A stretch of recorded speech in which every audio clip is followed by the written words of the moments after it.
Espero que ele esteja bem. Na medida, se puder mandar melhores votos para ele, por favor. Muitas graças. Ok.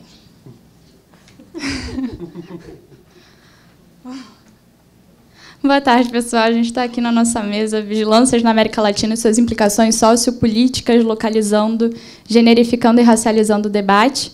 Teremos com a gente hoje a Bianca Kremer, querida do CEDIS-IDP, pesquisadora doutora em Direito, o Juan de Brigard, da Fundação Carisma, da Colômbia, Nina da Hora, né, que é essa instituição em pessoa, fundadora do Instituto da Hora e pesquisadora também do CTS, do Conselho do TikTok, de Segurança do TikTok, e Luan Cruz, do IDEC, nosso também ex-colega aqui do CTS-FGV. Bem, esse painel ele veio com a intenção de tentar trazer uma perspectiva crítica sobre vigilância na América Latina, sobretudo as implicações que essa tecnologia vem trazendo, diversas tecnologias de vigilância vêm trazendo para a vida social, sobretudo para o controle de pessoas de grupos vulneráveis, né? Então, a gente tem pessoas aqui que vêm conduzindo estudos empíricos muito fortes nessa área, tanto pensando questões de gênero como questões de raça, e também essa perspectiva decolonial, colocando o sul global no centro. Então, sem mais delongas, para não atrasar muito a sessão, tendo em vista que a gente já está com o tempo muito reduzido, vou passar a palavra para a Bianca Kremer. Por favor, a palavra é sua. Fique à vontade. Obrigada, Yasmin. Não sei mais como é que ficam os protocolos presenciais, se tira para falar, se não tira. Vou fazer da maneira que eu acho que tem que fazer, então, depois, qualquer coisa, vocês reclamem. Bom dia a todos. Boa tarde, na verdade, né? Boa tarde a todas, todos, todes. Eu sou Bianca, eu sou professora, sou pesquisadora em Direito. E, nesses 10, no mais tardar 15 minutos de fala, eu queria me ater a fazer uma conversa, na verdade, porque eu tenho certeza que o público aqui do CPDP, tanto os ouvintes quanto os meus colegas de mesa, são altamente qualificados e interessados e trabalham, na prática, dentro dos campos envolvendo de tecnologia e regulação como um todo, mesmo que não sejam da área do direito. Então, nesse sentido, eu queria traçar uma conversa preliminar, já que eu vou introduzir o painel, como fala inicial, para a gente pensar o que acontece, de fato, na prática, quando nós nos preocupamos com aspectos, com muitos S's, de vigilâncias no território brasileiro e no contexto do sul global. Quando a gente fala em vigilância, o primeiro ponto que seria interessante a gente considerar é que essas vigilâncias já se prolongam há bastante tempo nas nossas territorialidades.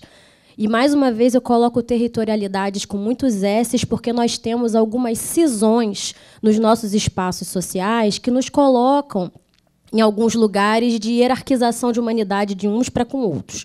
Então, é a partir desse campo que eu gostaria de começar essa conversa e pensar juntos caminhos possíveis a partir desse reconhecimento, dessa continuidade de processos de vigilância nos nossos territórios, agora com o uso de novos aparatos tecnológicos.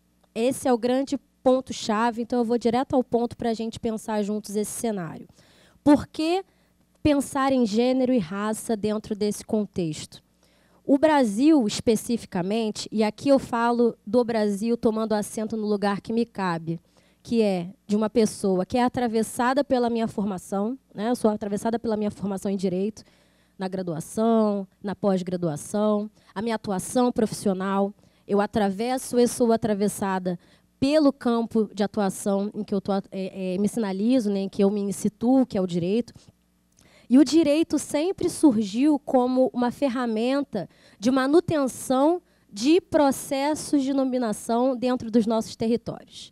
Esse é um ponto-chave para a gente iniciar essa conversa sobre novos aparatos tecnológicos no processo de vigilância. E, dando continuidade a isso, por que gênero e raça?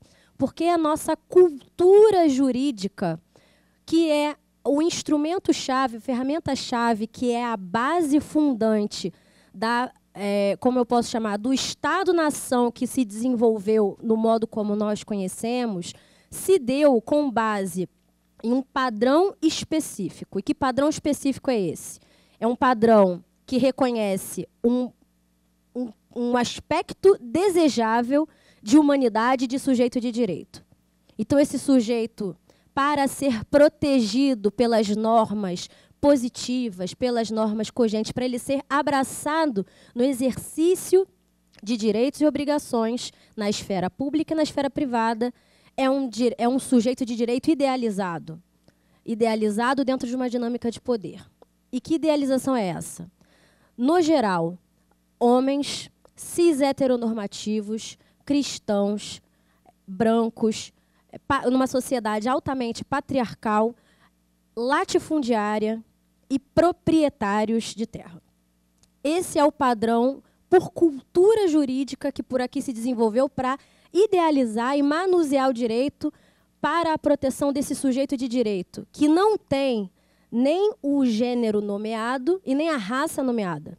Então, a gente pode falar que o nosso sujeito de direito, na cultura jurídica que por aqui se desenvolveu, no Brasil, e mais uma vez, com muita responsabilidade, tomando assento no lugar que me cabe, a partir desses atravessamentos da minha atuação profissional e do quanto a minha formação também me atravessa enquanto indivíduo.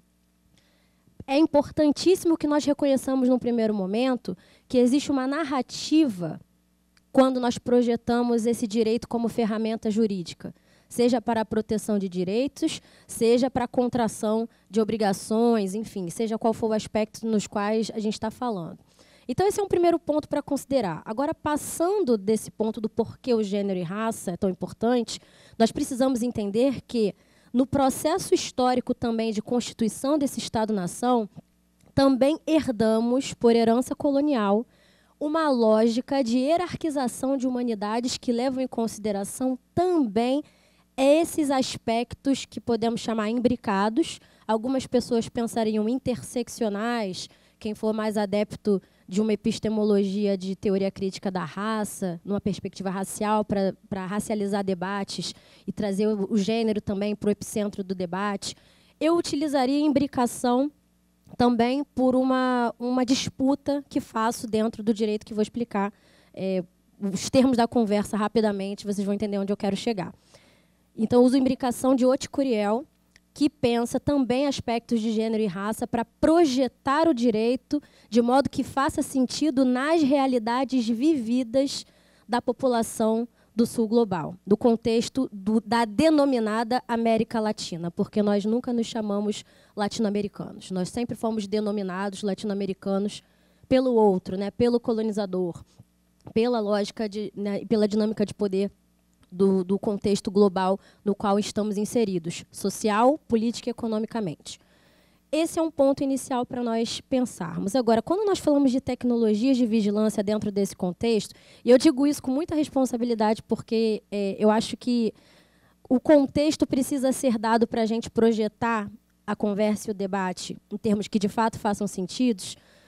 Quando nós falamos de vigilância por novas tecnologias, nós precisamos levar em consideração algumas questões muito relevantes. A primeira é de que o que nós entendemos por tecnologia também é dominado por uma produção de discurso e por uma produção tecnológica inserida dentro de uma dinâmica de poder do contexto global, sempre do norte para o sul. Então, nós somos levados a pensar num contexto tecnodeterminista, que só porque alguma tecnologia foi produzida, e reparem que raramente somos nós que as produzimos, num primeiro momento, para pensar as problemáticas dessa tecnologia no nosso contexto social, no nosso contexto político, essas tecnologias elas não são, por acaso, trazidas e absorvidas para cá. Elas são imputadas a nós como mercado consumidor dessa tecnologia, da produção norte para o sul, e, ao mesmo tempo, e quando falamos de uma economia movida a dados, na qual nós estamos inseridos, uma economia digital, podemos dar o nome que quisermos nesse contexto econômico que estamos vivendo, o grande ponto dentro desse cenário, os dados que são produzidos também são produzidos por nós nesse contexto de suposta economia global, e digo suposta porque nós sabemos muito bem quem está ditando os termos da condução dessa conversa. É dentro desse cenário que somos também, além de mercado consumidor, matéria-prima para a continuidade dessa economia nos termos em que estão colocados. Então, esse é um ponto que precisa ser pensado quando falamos de tecnologias de vigilância.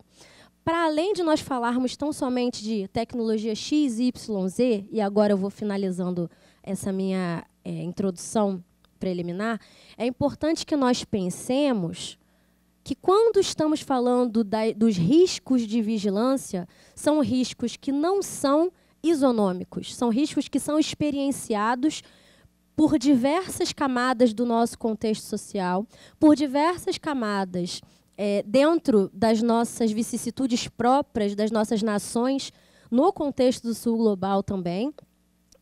E, nesse sentido, é importante que nós tenhamos em mente quais são as ferramentas que nós temos para dar conta não só dos riscos, como dos danos, né? Porque não apenas de riscos vive a sociedade imersa no contexto da sociedade digital, da sociedade hiperconectada.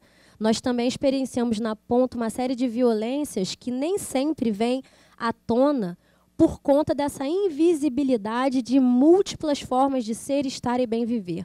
E sobre isso eu estou falando do apagamento cultural que também já experienciamos de diversos tipos de cosmovisões.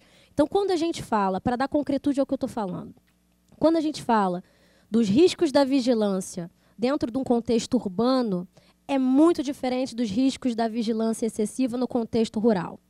Quando nós falamos das violências com relação à perda da privacidade, com essa vigilância massiva de dados, por conexão, por acesso à internet, nós estamos também lidando em termos distintos, a depender dos países, a depender das dinâmicas políticas em jogo, no contexto da América Latina também. E a gente também está lidando, dentro do nosso próprio território, com acessos e vivências completamente diferentes. Para finalizar, quando nós falamos de mobilização do direito para dar conta desse cenário, o próprio direito já é altamente enviesado, e é mais do que enviesado, ele é produzido para fazer sentido dentro desse padrão inicial no qual eu iniciei essa conversa, levando em consideração, a despeito de utilizar um argumento de universalidade, de aplicação absoluta e universal para todas as pessoas do nosso território, nós sabemos que desde o processo de produção até a interpretação da norma, até a aplicação prática do direito, nas suas múltiplas camadas, em hard law, soft law, policy, advocacy, legislações, como, por exemplo, uma legislação para regular a inteligência artificial, isso é o que chama de hard law, policies ou políticas de aplicações éticas, sejam elas no aspecto público, seja no setor privado, isso tudo a gente considera como soft law. Eu acho altamente relevante que tenhamos disputas nesses dois espaços, um não vale mais do que o outro. Eu acho que são espaços completamente diferentes para a produção de resultados completamente diferentes também. Mas é dentro desse sentido que a gente precisa pensar quem é afetado por essa tecnologia ou por essas múltiplas camadas de vigilância, quem são esses indivíduos, fizeram parte do processo de produção dessa tecnologia ou da produção da norma jurídica que seria supostamente protetiva das suas vivências, experiências, das suas próprias condições de desenvolvimento de personalidade, de ser e estar no mundo? Esse é um ponto preliminar que precisamos considerar. E, a partir disso, para além de chamar a atenção dos riscos desse processo e de que existem disputas políticas em jogo e que isso é uma cultura histórica nossa na produção do direito e na produção de tecnologias também, já que tecnologias sempre foram utilizadas desde o período colonial como ferramentas de dominação de povos, territórios, experiências. O que a gente faz agora? Esse é um grande ponto preliminar. São muitas camadas de trabalho coletivo, de trabalho de disputa em vários campos, na sociedade civil, a academia, a própria política institucional, o poder judiciário ou as instituições, podemos chamar legislativo, a gente chama de política institucional, de justiça, de sistema de justiça, como no poder judiciário. São muitas as camadas e estamos disputando, pensando na importância de colocar no epicentro do debate as questões de gênero e raça. E eu digo gênero, e eu faço mais essa ressalva final, não estamos apenas falando da questão das mulheres, a gente está falando de uma série de múltiplas identidades de gênero que são altamente apagadas nos processos de constituição e das suas próprias subjetividades nessa experiência de viver e estar em sociedade. Isso é altamente danoso. Não só para o indivíduo, mas como para a coletividade como um todo, né? E isso não é um discurso identitário, isso é uma questão de bem viver especificamente. Então, é nesse sentido que eu finalizo a minha fala fazendo essa pergunta inicial e trazendo caminhos possíveis. O que a gente faz dentro desse cenário?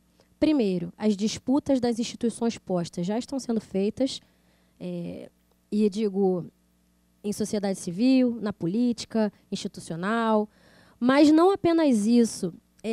Na academia, que é o lugar onde eu ocupo esse assento que eu chamo, eu vi um tweet, tem um dia ou dois, eu acho, eu vi um tweet que um rapaz falou assim: estão nos matando e estamos discutindo epistemologia.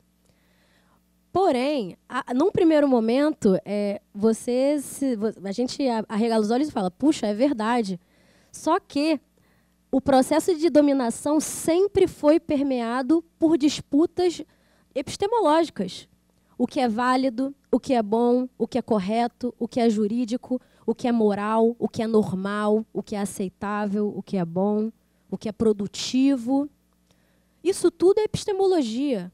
Então, para a gente, de fato, disputar os espaços políticos, seja uma disputa prática, seja uma disputa institucional, seja uma disputa acadêmica, os apagamentos de saberes fazem parte do processo de dominação cultural dos nossos territórios. Então, eu tomo assento nesse aspecto da epistemologia e digo que precisamos, de fato, racializar e generificar o debate, ou os muitos debates sobre vigilância e tecnologia, partindo desse lugar da incongruência dos discursos, da inexistência da universalidade, da disputa por uma outra forma ou por outros lugares políticos de enunciação que têm sido apagados há muito tempo para pensar essa tecnologia, para desejar ou não essa tecnologia, adotá-la ou não em termos que façam sentido nas suas próprias vivências e nas suas próprias experiências vividas. Então, no contexto radicado da experiência brasileira, eu faço um convite para que nós pensemos sobre a importância de não apartar como causas menores a disputa pela gramática de sentido das coisas, porque é a partir dela que as lógicas de dominação são instauradas e efetivadas. Então, eu não queria me alongar muito, é só uma conversa inicial. Eu estou ansiosa para ouvir todos os meus colegas sobre esse debate. Eu espero que eu tenha conseguido me fazer entender nesse processo. Muito obrigada.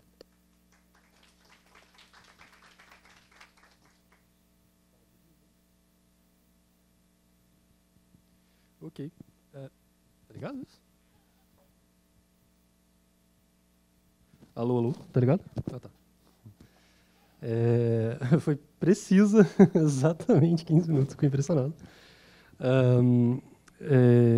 Passamos agora a Abdias, que nos acompanha por el Zoom. E Abdias, si quieres, puedes compartir tu pantalla agora.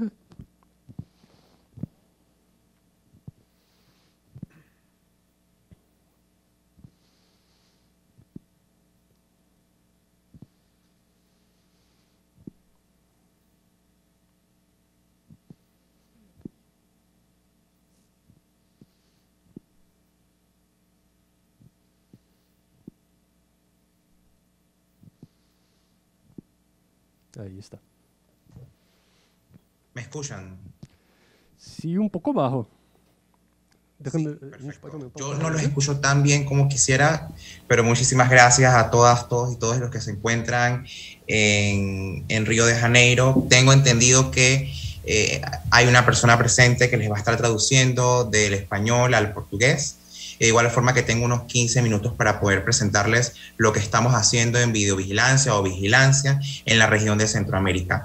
Primero que todo, mi nombre es Abdías Zambrano, soy coordinador de políticas públicas en IPANDETEC Centroamérica. Trabajamos lo que son derechos humanos del entorno digital en 7 países, incluyendo República Dominicana, desde el año 2012.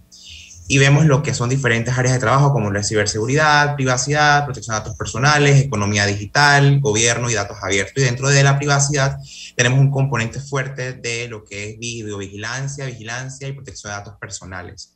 Y es así como nace este proyecto del que les voy a estar hablando un poco más adelante. Pero respondiendo a algunas de las preguntas que nos hacemos en esta sesión, me gustaría iniciar hablándoles acerca de la vigilancia en general que se da acá en la región centroamericana. A diferencia de tal vez lo que sucede en Estados Unidos o lo que sucede en Sudamérica, los países de Centroamérica no tienen una vigilancia tecnológica muy extendida. Por ejemplo, acá en Panamá y El Salvador se ha visto principalmente lo que es la utilización de Pegasus por parte del Estado. Y recientemente Access Now, junto a Amnesty International, descubrieron la utilización de este programa en periodistas de El Salvador. Sin embargo, no tenemos información, confirmación de mayor utilización de tecnología de vigilancia difundida en toda la región centroamericana, a diferencia de otras regiones. Por ejemplo, volviendo a Pegasus, un expresidente de Panamá, que casualmente quiere volver a ser presidente en el 2024, se le encontraron elementos probatorios en su contra que comprobaban que había utilizado y había violado lo que era la privacidad. Sin embargo, la justicia panameña, muy particular, como toda la justicia latinoamericana, encontró que no era culpable. Sin embargo, este expresidente, para ponernos como en contexto, sigue siendo investigado en España por hacer persecución o vigilancia ilícita a una de sus amantes. Todo esto nos da una idea de que la vigilancia obedece en la región centroamericana más que todo a intereses personales y a intereses partidistas, intereses políticos. Y por otro lado, también podemos ver de que los países han popularizado lo que es la videovigilancia como la panacea o la solución a lo que es el problema tan creciente de la inseguridad en la región centroamericana. ¿Y por qué es el punto de salida o de venta de la videovigilancia?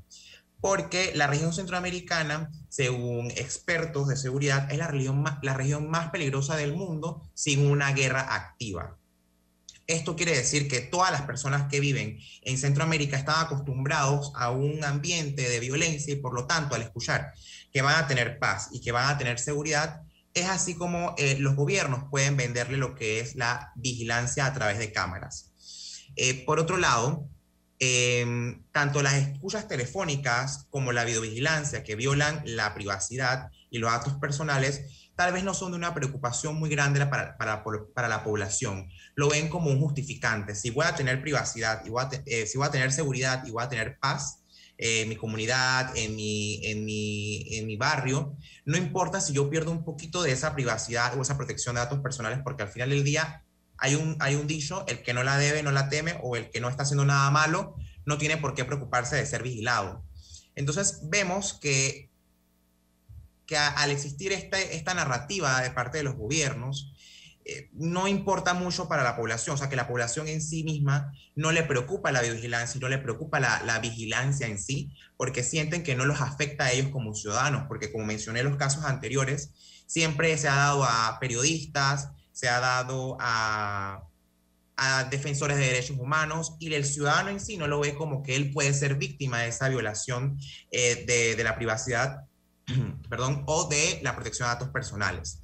¿Qué sucede también en la región centroamericana? La región centroamericana no tiene leyes que les permitan perseguir esa brecha de privacidad o ese irrespeto al tratamiento o a la recabación de datos personales. Casi siempre se tienen que ir por delitos conexos, o sea, delitos que tal vez no van a la parte de vigilancia tecnológica, sin embargo, que pueden ser utilizados para poder perseguir el delito.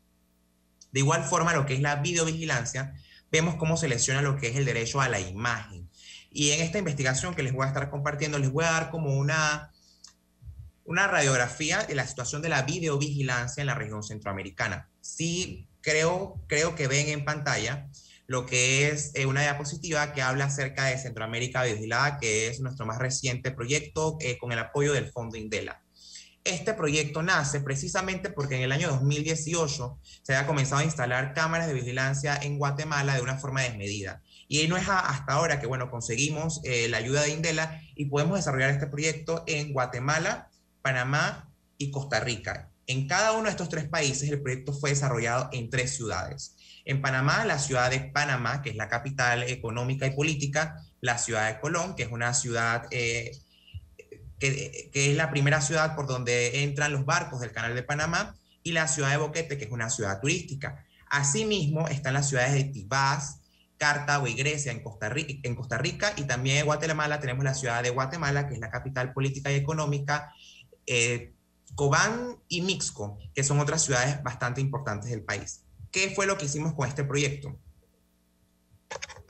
Primero, comenzamos a mandar solicitudes de acceso a la información pública, lo que le llamamos en IPANDETEC las AIPs, para conocer qué tenía detalles de estos proyectos por parte de las mismas autoridades. De igual forma, la información que ellos nos daban la contrastábamos con sitios web de compra pública, también con registro público, donde se inscriben las sociedades anónimas, las empresas, el registro de empresas, y de igual forma contrastábamos con lo que el gobierno o las empresas decían en los medios de comunicación, si eso compaginaba con la información que recibíamos de parte del sector gubernamental. Primero hicimos esto, con esto construimos lo que son unas infografías, construimos un sitio web llamado videovigilancia.ca, que les invito a que puedan verlo. No ha sido lanzado oficialmente, pero tienen la exclusiva.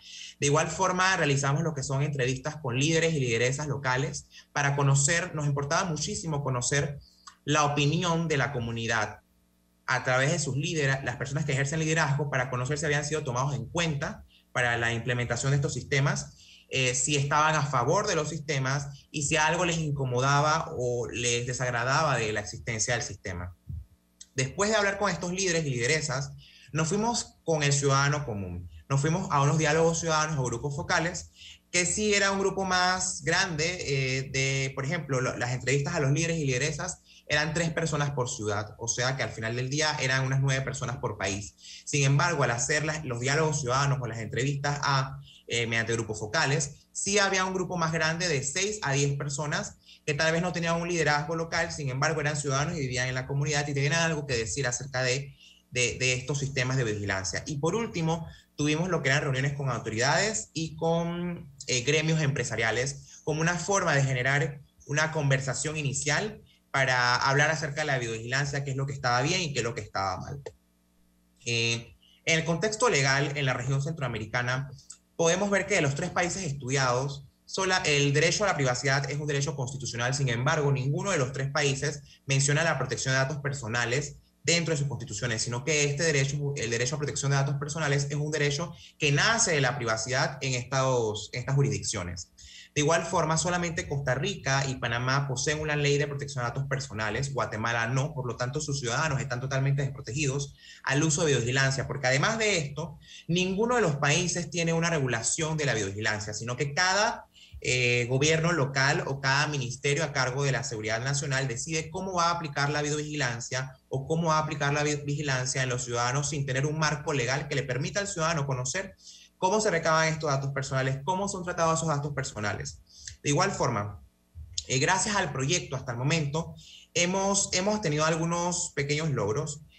Antes del proyecto, Costa Rica había optado a través de una demanda de constitucionalidad, se había optado por desactivar lo que era la tecnología de reconocimiento facial al encontrar que estaba en contra de su ley de datos personales. Por otro lado, Panamá cuenta legalmente con mecanismos de protección al tener esta ley de protección de datos personales, pero aún todavía no hay fallos o jurisprudencia administrativa proporcionada por la autoridad competente. Entonces, este es un ejemplo de lo que hacíamos. Pedíamos toda esta información que incluía lo que era la ubicación geográfica de las cámaras, el país de procedencia de la tecnología, para saber si este era un país o una empresa que respetaba los derechos humanos, desde cuándo existía el sistema, cuántas cámaras existían, si el sistema era público o privado, cuál era la justificación que le había dado el gobierno a la ciudadanía. Aquí les tengo la ciudad de Colón. Esto es muy importante para nuestra investigación porque la ciudad de Colón es una ciudad que al estar en el Caribe panameño fue donde las personas que venían a trabajar para el Canal de Panamá llegaban. Por lo tanto, la población de la ciudad de Colón es ampliamente o mayoritariamente afroantillana. Esta ciudad es la única ciudad de Panamá y la única ciudad de todos los países investigados que incluía lo que era tecnología de reconocimiento facial, que como algunos de ustedes podrán saber, tiene brechas de discriminación, tiene los algoritmos, no reconocen a las personas afro como lo reconocen a personas blancas porque no han sido desarrollados por personas afro. Entonces, estas son algunas de las cosas que descubrimos en la ciudad de Colón, además de que la empresa que era la encargada de la instalación del sistema era Huawei, la cual ha sido investigada en varios países y es reconocida a nivel mundial como un brazo ejecutor del régimen popular de China, como una de las empresas que tiene backdoors en sus equipos que le permita al gobierno chino tener imágenes o tener información de las cámaras o de los equipos. Aquí pueden ver, por ejemplo, lo que hicimos con las entrevistas. Queríamos saber el conocimiento que tenía la población sobre esos sistemas, que en Panamá se da mucho lo que es la publicación de las grabaciones en redes sociales, por lo tanto se rompe viralmente la protección de datos personales o la privacidad del derecho a la imagen de las personas que han sido captadas por estas cámaras. Y de igual forma queríamos conocer qué opinaban acerca de la criminalidad, si las cámaras la vigilancia podía lograr que las cámaras por sí sola incidieran en el alza o la baja de la criminalidad. Primero que todo, concluimos de que los países han vendido esta fórmula de la vigilancia como el milagro que va a salvar a las comunidades. También la población está dispuesta a cambiar privacidad por seguridad y existen sistemas opacos y no transparentes. Actualmente nos encontramos en esta fase. Recientemente mandamos a edición el estudio, así que próximamente vamos a estar haciendo un evento de lanzamiento de ese estudio, de los descubrimientos que hemos realizado de los 3 países. También, como les mencionaba, lanzamos un sitio web, pero vamos a tener un lanzamiento oficial. Estamos difundiendo todos estos artes, esta información que acaban de ver en redes sociales. Estamos teniendo acercamientos con instituciones públicas y privadas. Gracias a esto hemos podido hablar con el Ministerio de Seguridad de Panamá, que está a cargo del sistema de Colón, y han demostrado estar abiertos a trabajar con nosotros. De igual forma, una de las ciudades de Costa Rica enseguida comenzó a hacer adecuaciones a su protocolo interno en base a derechos humanos por el proyecto. También queremos a un futuro tener lo que es incidencia legislativa, crear leyes que protejan a los ciudadanos de la videovigilancia, que sepan sus derechos, también lo que es litigio estratégico, poder desactivar con las leyes existentes lo que son los sistemas de videovigilancia y también extender la investigación a otros países donde IPANDETEC actualmente mantiene operaciones. Cierto es que a veces cuando vemos estos sistemas, queremos o vemos a este funcionario o este ministerio o entidad violar derechos humanos, yo creo que todos concordaremos que lo primordial es detener esa violación de derechos humanos y queremos interponer demandas o recursos. Pero dentro de este proyecto, nosotros quisimos enfocarnos en tener primero estas conversaciones amigables, le llamábamos, para lograr cambios que puedan ser duraderos en el tiempo y que no tengamos que llegar hasta un litigio estratégico, sino que las poblaciones puedan, las autoridades puedan hacer las adecuaciones sin llegar a un pleito legal. De igual forma, descubrimos algo que llamamos diplomacia de la videovigilancia. Este sistema que les mencionaba de Colón, volviendo a Colón, este sistema fue una donación que le hizo China Popular para que Panamá rompiera relaciones con China-Taiwán. Entonces, para que Panamá iniciara relaciones diplomáticas, dejara a China-Taiwán y se uniera a la política de una sola China. O sea que podemos ver que esto es algo que está sucediendo en la región centroamericana. Se está utilizando la videovigilancia o la vigilancia como un regalo, un intercambio de favores comerciales para que los países poco a poco abandonen, porque Centroamérica era una de las regiones que más diplomacia o que más conexión diplomática tenía con Taiwán. Sin embargo, vez tras vez vemos cómo se ha ido utilizando la diplomacia, en el caso de Panamá, la videovigilancia, para romper estas relaciones diplomáticas. De igual forma, quedo abierto entonces a sus comentarios y preguntas del proyecto. Gracias. Muchas gracias, Abdías. Bueno, ahora vamos a Juan. ¿Sí? Muchas gracias. Bueno, voy a empezar después de presentarme. Soy Juan de Brigar, vengo de Carisma, de Bogotá, que es la razón por la que estoy hablando español. Voy a empezar por pedir disculpas por eso. Me gustaría poder hacer esta presentación en portugués, pero claramente se entendería mucho menos que si lo hago en español. Entonces estaré hablando en español. Bueno, pues yo vengo a presentar, y creo que fue una muy buena introducción las dos intervenciones pasadas, porque yo vengo a presentarles una investigación que tal vez lo que nos muestra es una instancia muy precisa, un caso en que mucho de lo que tú dijiste está presente en una particularidad, en una forma de operar de un sistema de datos en Colombia. Tal vez empiezo por decir que vigilancia se entiende de muchas maneras, entonces también la presentación de Abdías nos muestra un poco una cara de la vigilancia que tiene que ver con tal vez lo que primero viene a nuestras cabezas cuando pensamos en vigilancia, que es la imagen, el uso de las cámaras de vigilancia, por supuesto, pero hay otras formas más de vigilancia que tienen que ver con los datos, que es lo que nos convoca aquí tal vez, y la que yo les voy a presentar es una investigación que justamente se centra en esa pregunta de cómo a través de los datos podemos ser vigilados y podemos ser objeto de vigilancia. Y digo que tu introducción fue muy buena porque, por supuesto, esta es una investigación que tiene un centro en los asuntos de género. Justamente esa es la razón por la que la trajimos aquí.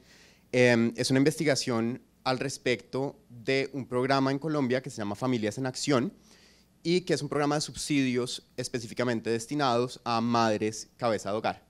Entonces tiene un componente de género pues absolutamente explícito, y allí está explícito también eso de lo que tú hablaste, que es el sujeto ideal que producen los datos, ¿cierto? Y lo vamos a ver en funcionamiento en un tipo de sujeto particular que es la madre cabeza de familia. Antes de continuar, quisiera darle los créditos a las personas que llevaron a cabo esta investigación. Yo estoy en nombre de Carisma, pero la investigación se hizo antes de que yo llegara allá. Los investigadores, tenemos el gusto de que uno de ellos nos acompañe aquí, Joan López, y la otra investigadora es Laura Castro.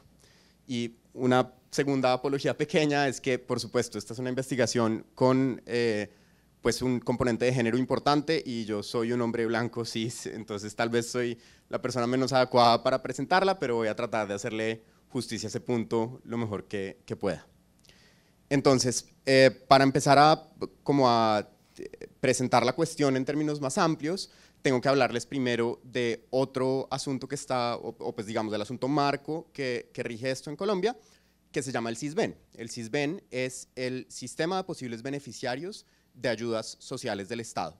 Es una base de datos gigantesca, en este momento tiene más o menos al 40% de la población colombiana, es una base de datos sumamente grande, y lo que hace es clasificar a la población que está inscrita en ese sistema en distintos grupos para adjudicarles ayudas sociales, en distintos grupos de necesidad o de vulnerabilidad. Entonces califica desde pobreza extrema a pobreza y digamos subiendo un poco en la escala hasta los ciudadanos que no necesitan ayudas.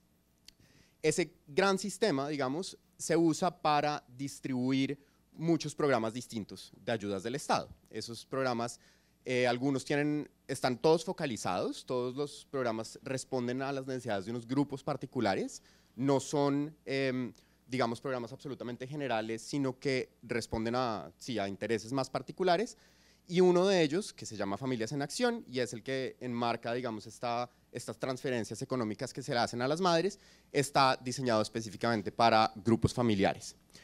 El Estado lo diseñó, el gobierno en 2002 lo diseñó teniendo en mente la idea de que entregar dinero a las madres era una manera un poco más responsable de entregar los subsidios que entregárselos a otros grupos poblacionales, incluidos hombres o otros grupos de la sociedad. Sin embargo, lo que vamos a ver, y la idea de presentar esto aquí, es que eso determina una forma muy específica en que el Estado está comprendiendo a las madres cabeza de hogar y la familia, la unidad familiar. Está determinando una forma correcta y una forma moralmente adecuada de ser madre y de ser familia en Colombia, en principio, en todo el territorio nacional. Entonces, este programa, que como les digo, comenzó en el año 2000, desde el 2005 hace parte del sistema de protección social, es decir, ya no es solamente un programa, sino que está incorporado, digamos, en todo el ámbito estatal de ayudas sociales, y desde ese momento es también la principal estrategia para la superación de la pobreza, que quiere decir que es un programa que pues tiene un peso gigantesco dentro de cómo el Estado está concibiendo a sus ciudadanos, y en particular a sus ciudadanos más vulnerables y sus ciudadanos más pobres. Para el momento de la producción de la investigación, había, para que se hagan una idea, más o menos 2.200.000 familias que recibían este subsidio. Es un subsidio monetario que para ese momento estaba más o menos en $48 cada 2 meses. Ya les voy a explicar un poquito mejor cómo funciona, digamos, cada una de las partes del subsidio, pero ese es como el tamaño, digamos, de lo que estamos hablando. Es un programa que para Colombia es bastante grande. Entonces, digamos, el otro punto por el que hay que comenzar también es que dentro de muchas ayudas que el Estado provee en Colombia, no son tantas, pero dentro de las que el Estado provee en Colombia, hay algunas que son transferencias económicas condicionadas, ¿cierto? Transferencias, perdón, monetarias condicionadas. Esto lo que quiere decir es que efectivamente entregan dinero, pero que entregan dinero siempre y cuando la unidad familiar, en este caso, cumpla unas ciertas condiciones. Y ahí es donde el asunto de los datos empieza a ser particularmente relevante e interesante de observar en todo este fenómeno, porque lo que nos está diciendo es: el Estado tiene que garantizar, a través de la datificación de sus ciudadanos y particularmente a través de la datificación de las madres cabeza de hogar, que ellas cumplan con unos requisitos mínimos para recibir esa bonificación del Estado o esa ayuda estatal. Hay 2 grandes grupos de condiciones que las madres tienen que cumplir y que las madres tienen que hacer que sus familias cumplan. La primera tiene que ver con salud. Entonces, para las familias que tienen niños menores de 6 años, deben cumplir con una serie de actividades de chequeos, de garantía de que tengan las vacunas, una serie de actividades de controles, digamos, sanitarios, para recibir el subsidio. Ese subsidio se recibe cada 2 meses y es independiente de la cantidad de niños que integren el grupo familiar. La otra condición que tienen que cumplir las familias es una condición que tiene que ver con la educación. Entonces, los niños entre 6 y 18 años tienen que estar matriculados en una escuela reconocida por el Ministerio de Educación y tienen además que cumplir con al menos el 80% de las horas para el periodo académico. Ese subsidio se entrega máximo hasta 3 veces por familia, es decir, una familia que tenga más de 3 hijos igual recibe solamente 3 subsidios, y se entrega cada 2 meses mientras haya clases, es decir, se entrega 5 veces al año porque hay un periodo que es de vacaciones. Y por supuesto, pues ese subsidio se deja de recibir una vez los jóvenes se gradúan y salen del sistema escolar. Entonces, claro, si uno presenta esto así, probablemente la defensa que haría una persona que ha construido este sistema del sistema mismo, del programa, es que están focalizando unas ayudas que el Estado entiende que son limitadas y entonces tiene que escoger a quién se las da, la están focalizando de manera que impacte a la gente más vulnerable y que impacte de la mejor manera, es decir, garantizando a través de las madres que esa plata va a llegar a donde debe llegar. Pero la contracara de esto es que para las madres esto empieza a pesar como una vigilancia desproporcionada sobre ellas, ¿cierto? Sobre todo por el hecho de que tengan que garantizar estas condiciones que tienen que garantizar para seguir recibiendo el subsidio, que es un subsidio que para un estrato de esa vulnerabilidad es sumamente significativo. Y en ese sentido, la investigación que adelantamos en Carisma encuentra 4, digamos, ejes que permiten entender cómo es que hay un ejercicio de control sobre las madres y sobre las familias a través de este programa. Los 4 ejes son una sobreexposición a la vigilancia, el eje del punitivismo que está implicado, digamos, en la manera en que se entregan los subsidios, el disciplinamiento de las madres y la abstracción de la condición de pobreza de la que son víctimas las madres y las familias en este caso. Entonces voy a hablar un poquito de cada uno de esos 4 ejes para que se entienda ¿qué es lo que encontramos? El primero es la sobreexposición a la vigilancia. La idea es que en la medida en que el Estado tiene que garantizar una serie de condiciones que se cumplen para entregar los subsidios, las madres son objeto de un escrutinio mucho más específico y mucho más, digamos, detallado y violatorio de la privacidad, para decirlo en términos claros, que otros miembros de la sociedad. Entonces, las madres están más permanentemente obligadas a entregar sus datos, las madres están interpeladas por el Estado con más frecuencia que, por ejemplo, hombres solteros o mujeres solteras que no podrían estar en este grupo porque no hacen parte de una unidad familiar. Entonces hay una desproporción en cómo el Estado está vigilando a unos individuos y otros con base en el género y en el hecho de concebir a las mujeres madres como núcleo de su unidad familiar. El segundo eje es el punitivismo. La idea detrás de ese eje es que lo que hace el Estado cuando las madres dejan de actuar como el Estado busca que actúen es castigarlas restándoles o sustrayéndoles el subsidio, ¿cierto? Sacándolas de la posibilidad de acceder a él.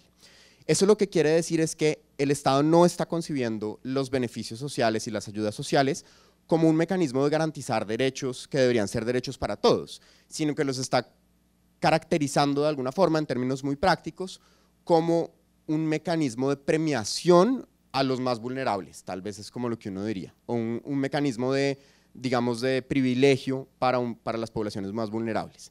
Esa es una óptica que para plantear política pública, desde Carisma pensamos, es equivocada, porque lo que uno debería pensar es, en principio son derechos fundamentales y todo el mundo debería tener acceso a ellos, es decir, uno no puede castigar a las personas quitándoles el acceso a dichos derechos, por supuesto, pero eso es una cosa que se ve muy claramente en este modelo. Por ejemplo, si las madres no logran demostrar que sus hijos fueron el 80% del periodo académico a clases, pues quedan sin un subsidio que puede que necesiten para alimentar a sus hijos, para comprarles materiales escolares, etc. El tercero es el disciplinamiento, y aquí está muy entrelazado con la idea del carácter punitivo que tienen las medidas para las madres, y es que hay unos comportamientos que se exigen de las madres. Entonces es responsabilidad de las madres asegurarse de que la información está actualizada en la base de datos. Pongamos un ejemplo, si una madre tiene 3 hijos y quiere o debe garantizar ante el Estado que sus hijos estuvieron asistiendo a clase y el colegio no manda las bases de datos a tiempo, no las manda completas o hay algún error en los datos, es una responsabilidad que acaba recayendo sobre la madre demostrar que el dato que tienen en el Estado está mal y que ella sí tiene derecho a acceder a ese subsidio. Entonces la cargan con unas conductas específicas que obligan a las madres a asumir unas cargas sociales que en principio no tendrían por qué tener para garantizar que pueden acceder a esos subsidios. Y eso implica unas conductas, un uso del tiempo libre, un disciplinamiento realmente de la conducta materna que lo está propiciando el Estado.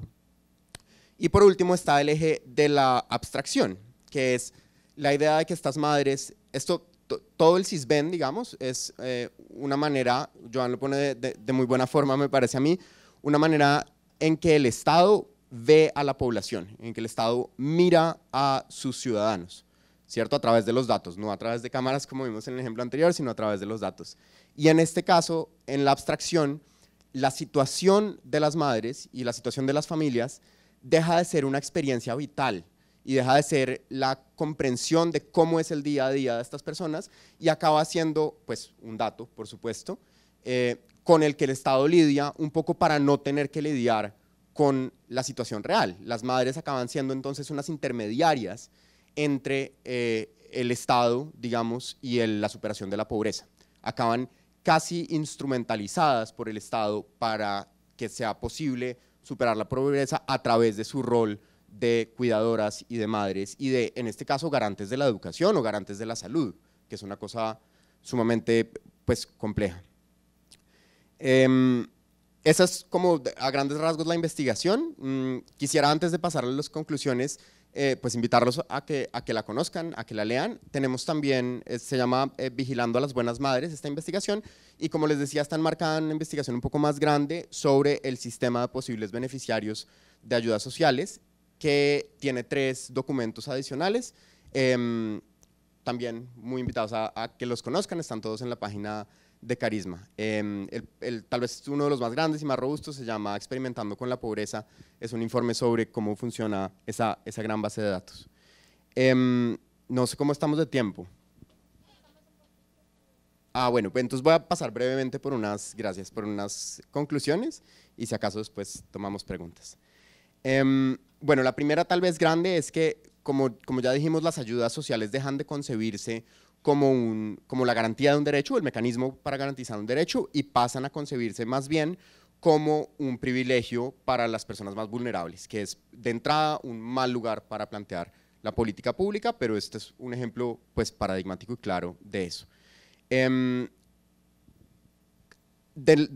la mano con lo anterior, y también ya lo esbocé un poco, está esta idea de que aunque sí estén focalizados los esfuerzos sobre la población que es tal vez más vulnerable, porque bueno, esto es una cosa que no dije, pero si uno mira los números de pobreza en Colombia como en otras partes del mundo, las mujeres están sobre representadas en esa demográfica, entonces hay más mujeres pobres que hombres pobres, y uno pensaría, claro, entonces si uno hace transferencias monetarias a mujeres directamente, pues uno estaría ayudando a cerrar un poco esa brecha, que es una cosa positiva, pero la contracara de eso es que también hay una carga desmedida sobre las mujeres, entonces empiezan a pedirles a las mujeres, el Estado empieza a pedirle a las mujeres que se haga responsable de una cosa por la que no tendría que responsabilizarlas y que debería ser en principio una responsabilidad del Estado.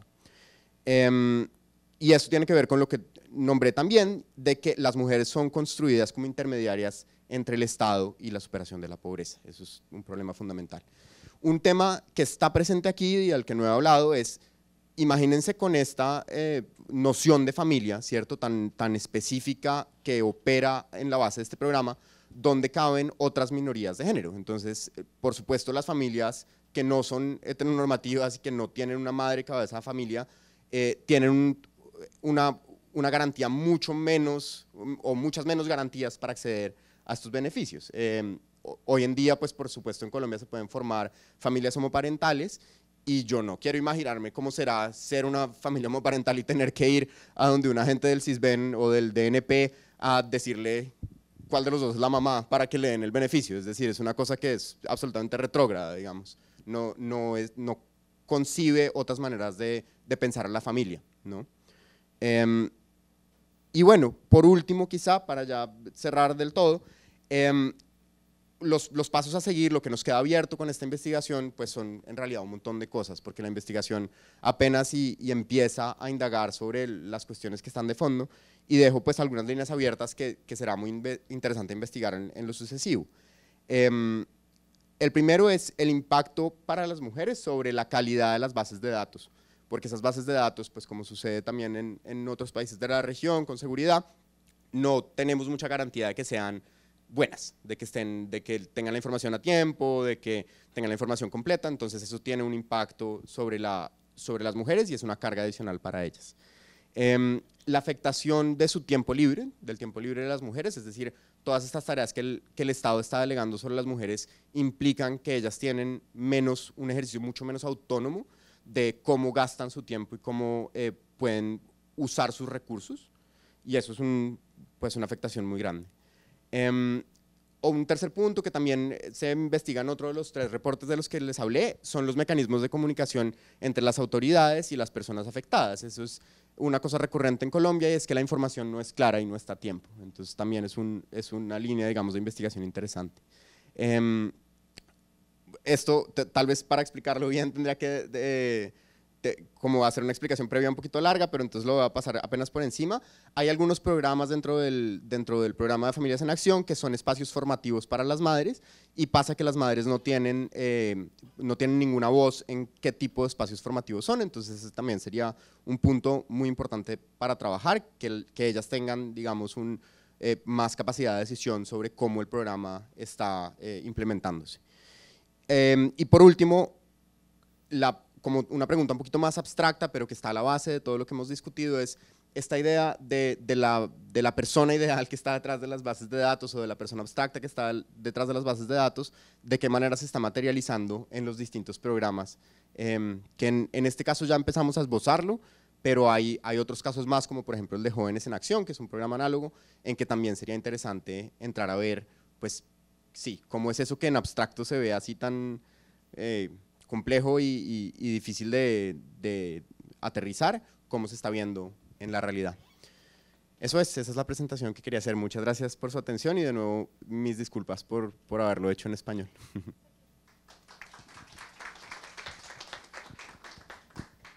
Muitas graças, Juan.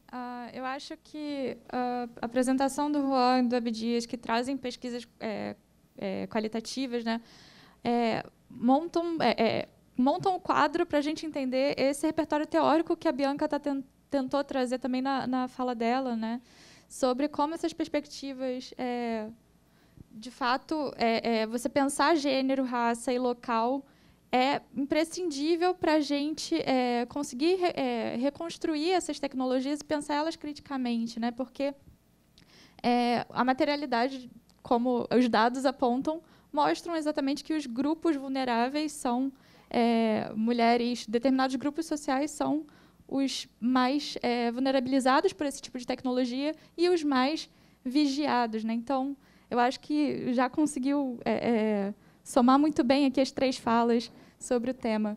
Então, vou passar agora para a Nina da Hora. Correndo aqui. É melhor marcar mesmo. Bom, gente, boa tarde. Não vou fazer uma fala muito longa e nem repetitiva. Acho que nós já passamos pelas partes mais teóricas de você falar sobre vigilância dentro dessas tecnologias biométricas. Enquanto eu estava ouvindo os colegas, e até por conta da plenária de hoje da manhã que eu participei, eu fiquei pensando muito mais nas narrativas que estão conectadas aos dados e muito menos, nesse momento, a discutir a epistemologia das ferramentas. Antes de chegar nesse debate, né, mais ligado a quem está criando, a como está sendo pensado, o contexto, tanto do contexto do desenvolvimento, como também o contexto da tentativa de socializar essas ferramentas entre nós, né, indivíduos. Tem uma questão que é pouco discutida quando você vai implementar e quando você tenta colocar essas tecnologias como essenciais, né, em nossas vidas, que são as histórias invisibilizadas pelos dados, né? E aí, nesse caso, são histórias ou narrativas, como quiserem colocar, que podem ser invisibilizadas de diversas formas. Já no histórico dos dados, ou pelo grupo de pessoas, ou pelas pessoas que estão ou que participaram da coleta, pelas pessoas que participaram do armazenamento desses dados, ou até mesmo por quem tentou fazer a transição entre coleta e armazenamento, né, e depois processamento.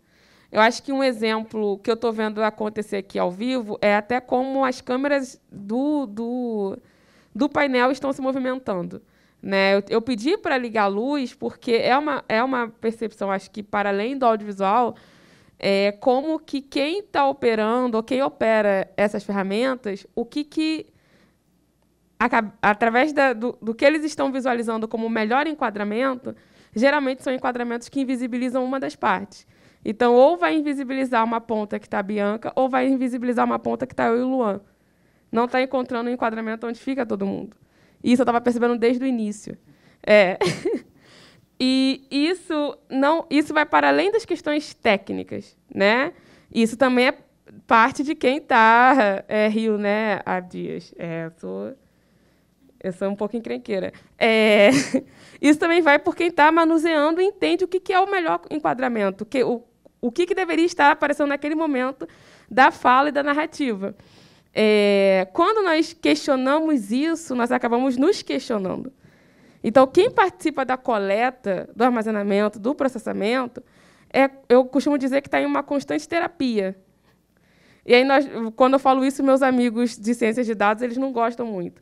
Mas você está numa constante terapia, porque você está se deparando com reproduções que você está ajudando a perpetuar também. Então, quando nós falamos de vigilância, tem que ter uma autorresponsabilidade nesse tema. Eu não estou falando do outro. Eu não estou falando só do outro.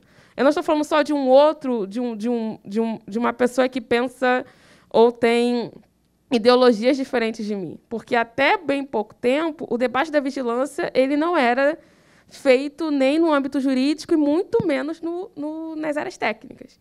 Nós aceitávamos entrar em lojas, entrar em shoppings, ter a câmera seguindo, sem reconhecimento facial, sem análise facial, sem nada. E sempre foi vendido para a gente como um olhar mais seguro, né? É o seu documento, é o que comprova caso você precise. Só caso você precise. Então, olha a condição que foi colocada ao longo dos anos para a gente aceitar essa evolução na sociedade. E agora que existe uma tecnologia que é um pouco mais expressiva na vigilância, nós estamos questionando, mas ainda assim estamos questionando, colocando a responsabilidade no outro. E não puxando a responsabilidade para a gente, independente da área que você atue hoje. Né? Eu, estando na área da computação, eu quase que... Não tem como eu falar, responsabilizar meus colegas e falar que eu não estou participando desse debate, que eu não tenho que ser responsabilizada, que eu estou do lado certo sempre, que... Não, desde sempre, eu sempre questionei isso. Isso é uma mentira, enquanto pessoa. Agora, enquanto profissional, é óbvio que é importante ter uma pessoa que vá contrapor o que já é padronizado na área da computação. Então, esse debate que eu estou tentando desenvolver melhor desde de manhã sobre responsabilidade, ele vai passar pelo que já foi colocado aqui. Muitas vezes, quando você pensa reconhecimento facial ou análise facial, tem empresas que, quando eu questiono, elas me falam que é só análise facial, falando assim, então não tem problema. E eu falo, mas... né, você acha que eu não sei a diferença da análise facial para o reconhecimento facial? Eu sei. O problema não está no match. O problema não está em eu saber que você é você. O que eu estou questionando é a falta de transparência disso. O que eu estou questionando é que é uma tecnologia extremamente invasiva. Se você for olhar a história, aí eu vou, talvez agora, talvez fique um pouco parecido com o que já foi falado. Se você olha a história do ponto de vista estatístico, você vai achar maravilhoso o que foi pensado no século XIX, que é, né, a origem dessa tecnologia biométrica facial, é do século XIX. E aí os estatísticos eles idolatram Francis, que foi então a pessoa que pensou um algoritmo que conseguisse trazer a análise facial de uma forma um pouco mais concreta, porque até então era tudo com imagens físicas. Ele pegou uma imagem de pessoas negras e imagens de pessoas brancas e imprimiu, né, numa qualidade muito boa, numa impressão de foto, como nós vemos em gráfica, e colocou uma do lado da outra e pegou fotos de pessoas que tinham sido presas na época e foi comparando as expressões. E disse que as expressões das pessoas negras estavam se assimilavam mais das expressões de pessoas que estavam presas. Eu estou resumindo muito a história da origem dessa tecnologia. Ela evoluiu até agora para uma tecnologia digital. E quando nós chegamos quando nós realizamos esse debate, muitas vezes as pessoas acham que o ativismo em relação a combater essa vigilância, né, no nível que nós estamos hoje, é um ativismo que surgiu agora em 2022 ou 2021.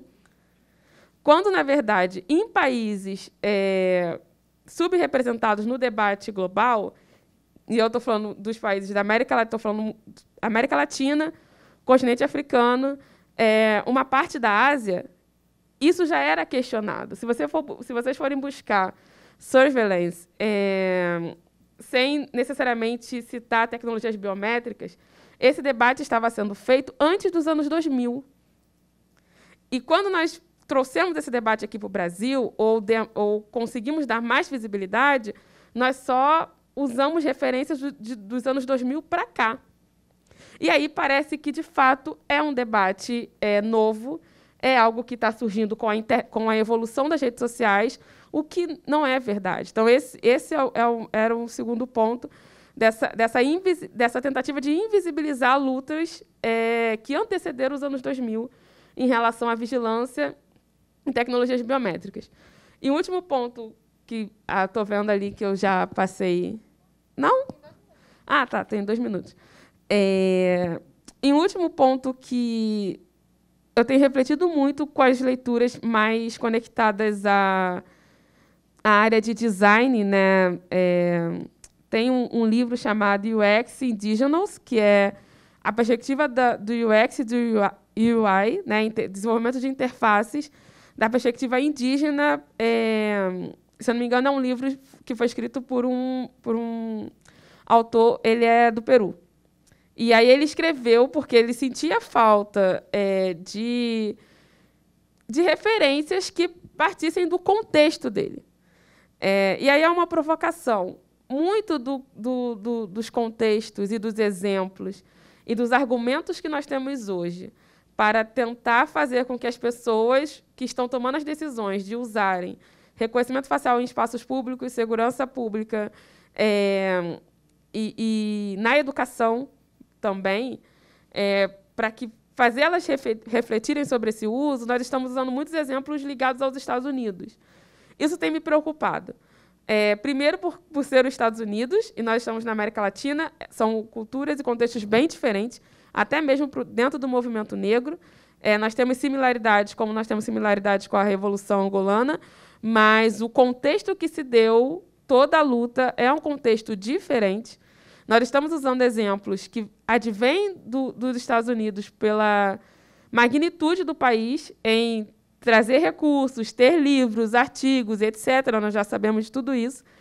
E estamos deixando de olhar para os contextos ligados à América Latina, como a Dias trouxe, como o Juan trouxe, que estão muito mais próximos do Brasil e que a gente consegue, de fato, criar argumentos que sejam mais concretos para quem está tomando a decisão. Não tem como chegar hoje e tentar realizar um debate com a secretaria do seu Estado, que está implementando isso, somente com os dados. Olha, 90% das pessoas presas foram pessoas negras. Porque a resposta que estão dando beleza, só mudar o algoritmo. E essa resposta dele é pelas leituras que ele fez de argumentos que vêm dos Estados Unidos, porque nós estamos usando exemplos dos Estados Unidos. Então, eu queria trazer uma provocação de que existem literaturas e estudos que estão sendo produzidos, mesmo que numa quantidade muito menor do que os Estados Unidos, sobre este tema, que se assemelham muito mais da cultura aqui do Brasil e que vão fazer com que a gente fuja desses contra-argumentos que, para mim, são armadilhas. Porque aí você fica num loop, é um ciclo. A pessoa volta e fala, eu vou alterar os dados, eu vou mudar o modelo algorítmico, e aí você retorna e diz que isso não é o suficiente, aí ela retorna e diz que ela conseguiu alcançar um valor que ela acha suficiente, e aí fica um ciclo que não consegue sair para projetos de leis que sejam mais incisivos, né, nas suas colocações, e também não consegue sair para um debate que seja mais democrático. Porque aqui nós estamos num lugar privilegiado de ter acesso a uma visão 270. Eu nunca uso 360 porque eu aprendi que a visão 360 estou no mesmo lugar, né? Você faz 360, volta para o mesmo lugar, então nada aconteceu. Então, 260 para deslocar para um lugar diferente desse debate, mas que ainda ele não está atingindo as pessoas que, lá na ponta, são as que reclamam, questionam, muitas vezes sem saber usar as palavras corretas, e está tudo bem, e que nós não estamos conseguindo ouvir, porque nós estamos nesse ciclo que eu disse agora, com pessoas que estão, né, lá no alto escalão tomando a decisão, tentando convencer elas dizem não, aí volta, diz não, e esse é um dos motivos que, por alguns meses, eu parei de fazer o debate de reconhecimento facial. Eu estou retornando agora, porque eu falei, não, eu preciso focar e ajudar em outras coisas, depois eu retorno, porque senão fica num loop, e aí o meu trabalho ele também não cumpre o objetivo, que é o impacto positivo na sociedade. Foi, né? Obrigada, gente. Obrigada, Nina. Vou passar para o Luan agora, que a gente já está um pouquinho apertado com o tempo. Oi, pessoal. Vou tentar ser rápido, juro. Pelo menos não foi na hora do almoço, né? Meu nome é Luan Cruz e a Yas falou que eu trabalho no IDEC. O IDEC é o Instituto Brasileiro de Defesa do Consumidor, que é uma entidade da sociedade civil que existe há mais de 35 anos na defesa dos consumidores e do direito dos consumidores em diversas esferas, em diversas áreas. Ou seja, no IDEC eu faço parte do programa de telecomunicações e direitos digitais.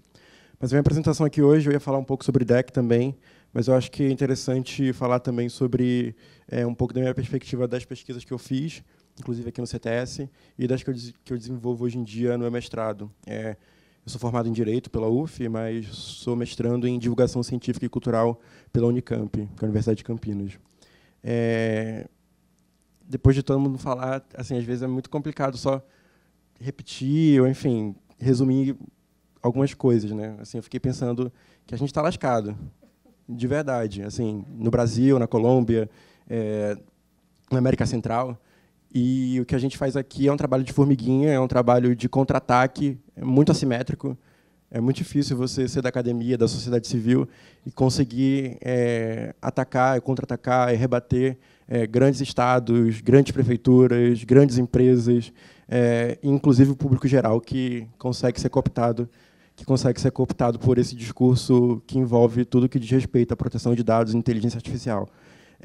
E isso acontece na América Latina, e eu vou falar um pouco do reconhecimento facial, especialmente porque nossos países são extremamente violentos. Então, é muito legal que todo mundo aqui entenda que reconhecimento facial fortalece o encarceramento em massa, que o reconhecimento facial é errado porque, enfim, coleta uma série de dados biométricos sem consentimento, as bases de dados são criadas, enfim, de uma maneira totalmente não transparente, mas o público em geral não sabe disso. Então, toda vez que a gente faz uma manifestação pública ou tem alguma vitória pública, sempre vai ter um comentário no Instagram ou no Facebook do tipo: como é que vocês são contra isso? Sabe? Vocês não querem que a segurança pública melhore? Eu não vejo nenhum problema nisso. E tem esse trabalho de formiguinha que a gente precisa fazer. E mesmo nesses espaços privilegiados, tem gente que fica defendendo esse tipo de coisa. E, obviamente, por interesses econômicos, sociais, para a manutenção de um monte de privilégios que essa turma tem. E continua tendo, e provavelmente vai ter por muitos anos e décadas, como sempre foi, né? Então tem essa coisa do histórico, né? O que a gente enfrenta aqui hoje é algo que já foi enfrentado e vem sendo enfrentado há anos e anos e anos e décadas. E uma coisa interessante do nosso trabalho no IDEC, com reconhecimento facial e com outras comunidades, por exemplo, a gente constrói dentro da coalizão Direitos na Rede uma campanha que se chama Tire Meu Rosto da Sua Mira. E é uma campanha que tenta trazer outras pessoas, outros corpos, outras organizações, que não aquelas só que trabalham com direitos digitais ou, enfim, questões relacionadas à tecnologia. Especialmente porque essa turma tem muito para falar, para ser ouvida e para nos ensinar. E tem uma coisa que a Nina comentou, que é isso. Tipo, muita coisa vem acontecendo antes dos anos 2000. Quando você vai conversar com camelôs, com prostitutas, essa galera já sabe o que é ser vigiada há muito tempo. E aí, quando você fala, o reconhecimento facial é isso, isso, isso. E as pessoas fazem um clique, do tipo, então vai ser mais um mecanismo para me vigiar, para ir atrás de mim. E isso não é nem uma teoria conspiracionista. E aí eu vou pegar um ponto da nossa própria discussão, da atuação do próprio IDEC em casos de reconhecimento facial na justiça. Na justiça e política também. A gente também faz incidência legislativa. Tem um ponto em que as pessoas claramente falam que o reconhecimento facial é para identificar pichador, é para identificar vândalo, é para identificar vendedor ambulante.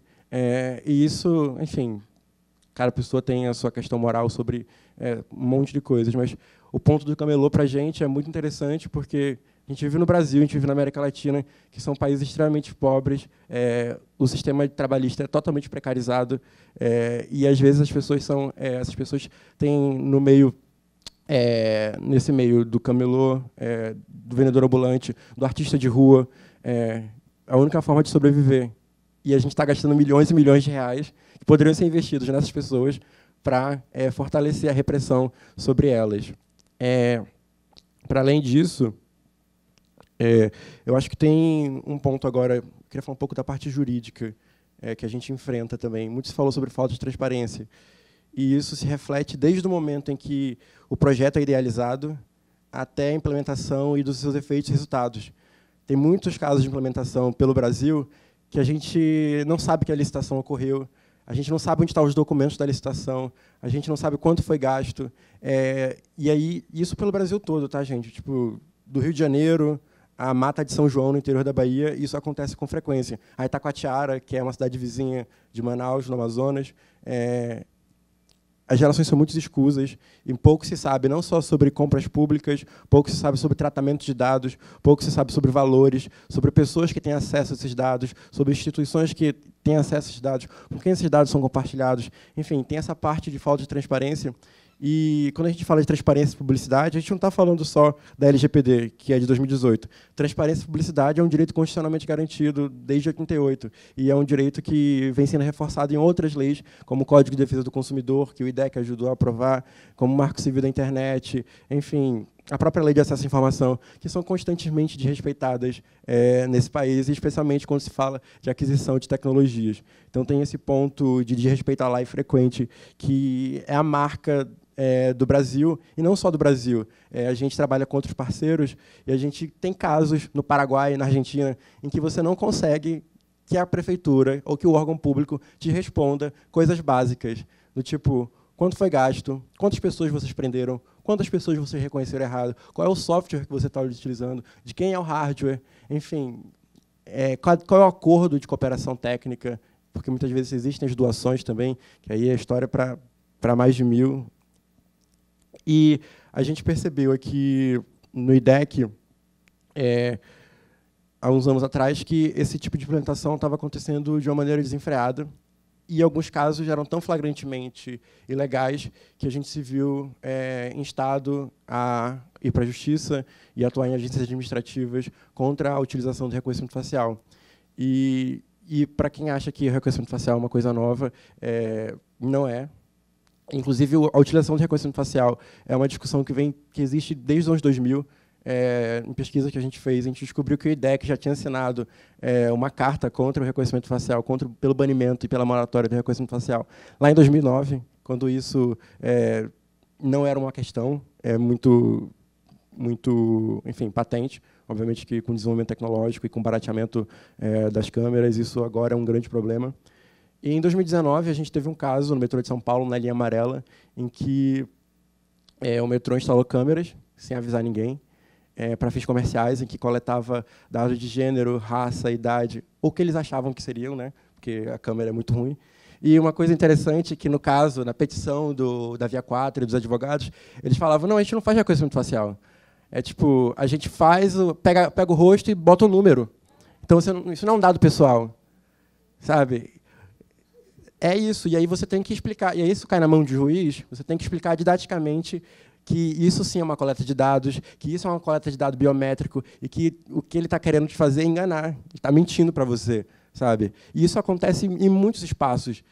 Se as pessoas, enfim, as empresas fazem isso, as prefeituras fazem isso, ficam nesse, como eu posso dizer, nesse discurso em círculos e em discursos públicos.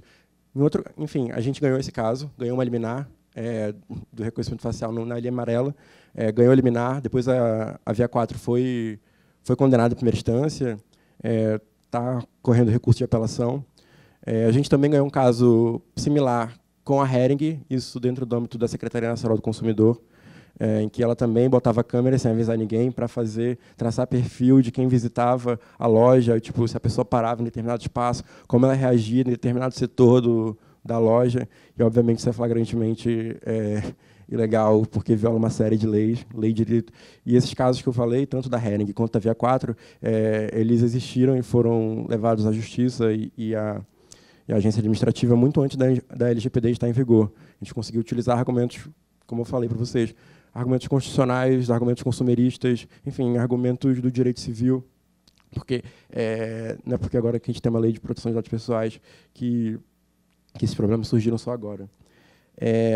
E, por fim, nossa, eu falei demais já, né? Só um outro ponto. A gente tem agora um grande caso contra o metrô de São Paulo, porque ele também quis instalar câmeras para fins, para esses fins que eles não explicam direito, eles não explicavam direito o que eles iam fazer com os dados, como eles iam fazer, as medidas de segurança, enfim, uma série de coisas. A gente fez um pedido antecipado de produção de provas para saber que eles estavam fazendo, como ia ser feito, como isso ia ser implementado. Obviamente, as respostas foram insatisfatórias, porque eles ficaram nessa. A gente vai fazer reconhecimento facial. Não, a gente não vai fazer reconhecimento facial, a gente só vai procurar criança desaparecida. Não, a gente não vai fazer reconhecimento facial, mas isso é só para encontrar pessoas problemáticas. Sabe? Problemáticas, esse é o termo que se utiliza em alguns termos por aí. Pessoas problemáticas.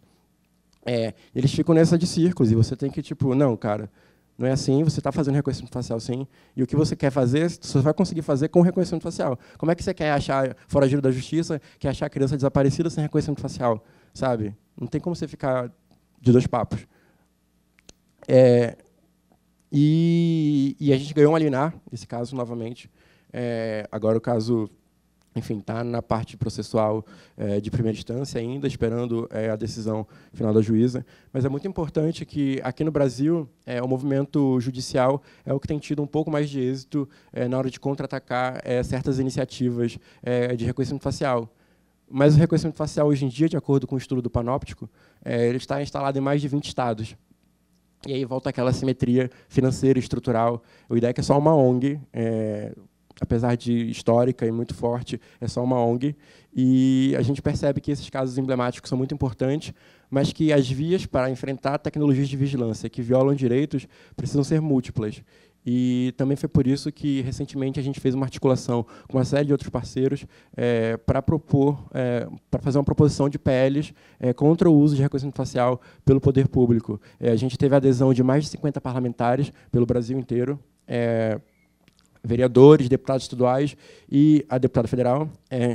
E, obviamente, assim, tem umas coisas muito interessantes. A gente abordou uma série de parlamentares e os únicos que toparam essa empreitada foram os parlamentares de partidos de esquerda, ou seja, dos 50 parlamentares, todos eles são do PSOL, do PCdoB ou do PT.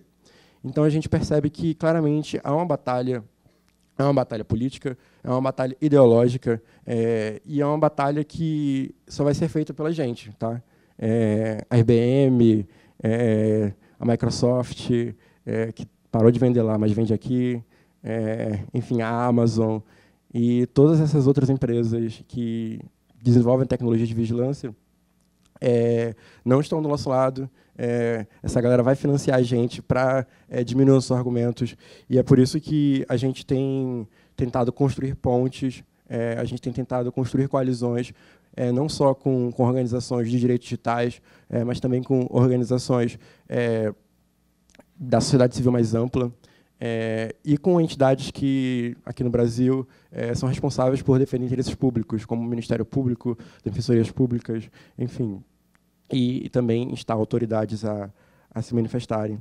Então, assim, só para finalizar, desculpa, eu só queria que vocês se aprofundassem, se vocês quiserem se aprofundar nesse tema, que vocês visitem o site da campanha que o IDEC está construindo, que é tiremeurosto.org.br. Lá tem uma série de informações, já tem a nossa carta aberta, as aparições na mídia, e todas essas informações que eu falei sobre campanhas, casos, enfim, e essas discussões que precisam ser feitas, isso só vai ser feita pela gente, mas é isso, é um trabalho de formiguinha, e é muito bom que a gente está tendo esse espaço para conversar sobre isso. Muito obrigado. Muito obrigada, Lua. É sempre muito chato cortar a fala dos outros, porque vocês, enfim, são extremamente significativos para esse debate. Vocês estão na frente construindo essas medidas, essas bandeiras. Então, enfim, muito obrigada, Lua, Nina, Juan, Bianca e Abdias. A gente tem tempo para uma ou duas perguntinhas, gente. Eu sinto muito mesmo, mas acabou atrasando uma mesa e, enfim, atrasou tudo. Tivemos alguns problemas técnicos aqui também no início. Então, se alguém tiver alguma pergunta... Opa.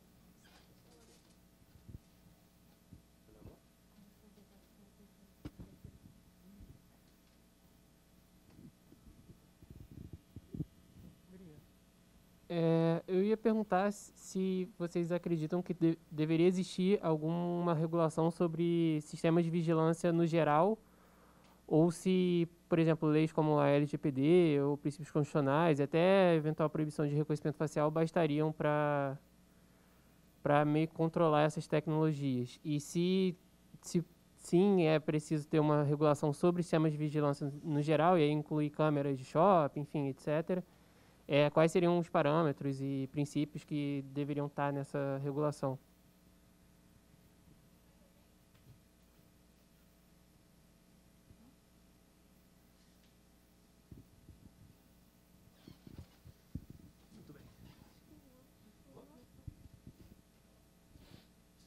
Bom, tem um ponto que é muito importante, que, como eu mencionei, as leis já existem. Muitas leis já existem e que, se elas fossem respeitadas, a gente teria um mínimo de garantia de direitos e de cobrança, de prestação de contas.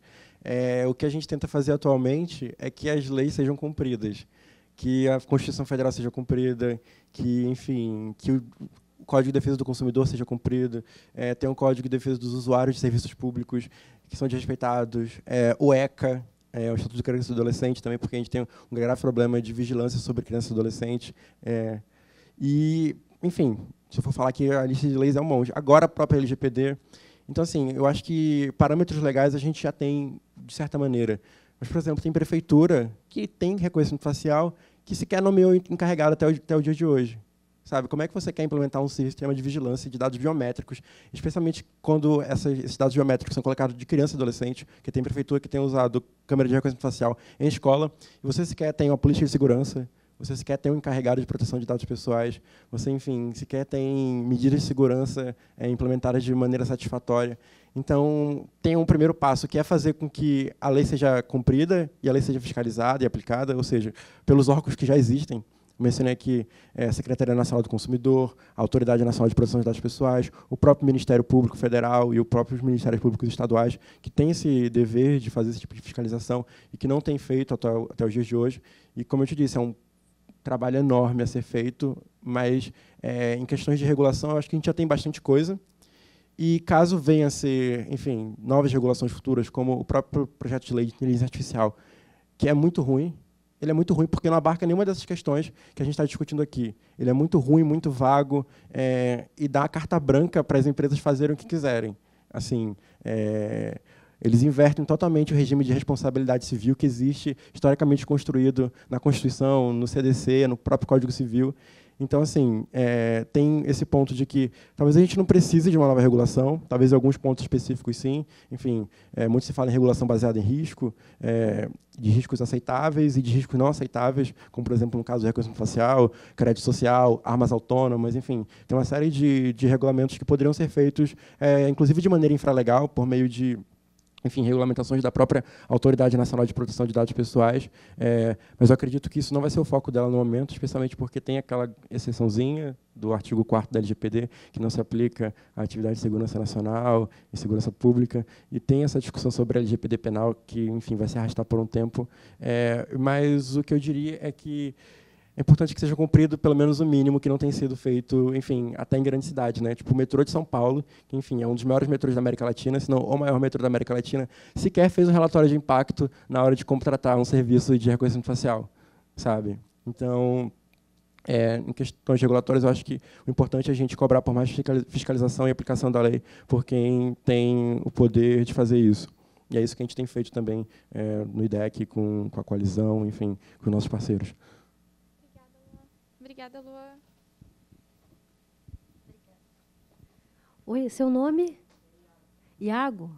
Olha, Iago, complemento o que o Luan disse em relação a gente já ter um sistema robusto como ordenamento jurídico aplicável, porém eu faço também mais algumas observações no sentido de que quando você fala regular essas tecnologias, eu tenho muito cuidado, porque minha orientadora de doutorado, a professora Caitlin Mulholland, ela costuma dizer que quando a gente fala sobre regulação, seja de inteligência artificial, mas de tecnologia como um todo, a gente não regula a tecnologia, a gente regula os usos da tecnologia. Esse é o ponto central para a gente pensar o papel do direito. A partir daí, nos casos concretos, que usos de tecnologias são esses? O Luan teve a fala dele sobre reconhecimento facial, mas vigilância também se debruça no aspecto financeiro, né, da política financeira. Se a gente vê o sistema de credit scoring que a gente já vive aqui no Brasil, ele é um sistema altamente anuviado. O modo de funcionamento dos birôs de crédito aqui no Brasil, para fazer esse tipo de atividade, que não são nem birôs de crédito, mas são verdadeiros birôs de informação, são sancionados, né, são possíveis por força de regulamentação do Banco Central, do Bacen. Isso é um outro ponto para a gente pensar. Então, que usos são esses que precisam ser regulados? Esse é um aspecto central do debate. Para a segurança pública, não temos legislação, como o próprio Luan disse no artigo 4º da LGPD. No entanto, a legislação permite, inclusive encoraja, que tenhamos uma legislação específica para a segurança pública e defesa nacional. Nesse sentido, já existem alguns anteprojetos em discussão. Um produzido por alguns professores, por exemplo, a professora Laura, o professor Danilo Doneda, desenvolveram um que não chegou a ser debatido no Congresso Nacional, e um outro que foi no apagar das luzes agora do final de junho, já colocaram para tramitar algum tipo de debate ou possibilidade de tramitação política em relação a esse anteprojeto, que não tem nada a ver com o outro. Sobre a regulação da inteligência artificial, nós temos 3 projetos de lei. O que o Luan falou que é terrível é o 2120. O que a gente tem agora é uma comissão de juristas que a gente pode discutir em outro momento sobre a aplicabilidade, possibilidade de interpretação em caráter multissetorial dos problemas envolvendo inteligência artificial ou não. Isso é uma outra aba do nosso Explorer. Mas o fato é que nós já temos uma equipe jurídica para pensar substitutivos, uma ementa de substitutivo a esses 3 projetos de lei. A questão do regime de responsabilidade civil foi só uma das muitas críticas que foram feitas por especialistas, pelo setor público, pelo setor privado, pela sociedade civil, em relação à redação dessa legislação. Então, esse é o grande ponto. Eu finalizo só para dizer que, quando a gente fala de regulação de inteligência artificial, regulação de tecnologias como um todo, a gente precisa centralizar quais são os usos que precisam ser utilizados. Porque, por exemplo, agora, no final do ano desse semestre, a gente ainda está em andamento com uma série de substitutivos ou emendas ao Código de Processo Penal, especificamente, por exemplo, sobre provas digitais. Já são questões e debates que estão em andamento há algum tempo, do final do ano passado para o início do semestre que a gente teve agora de 2022.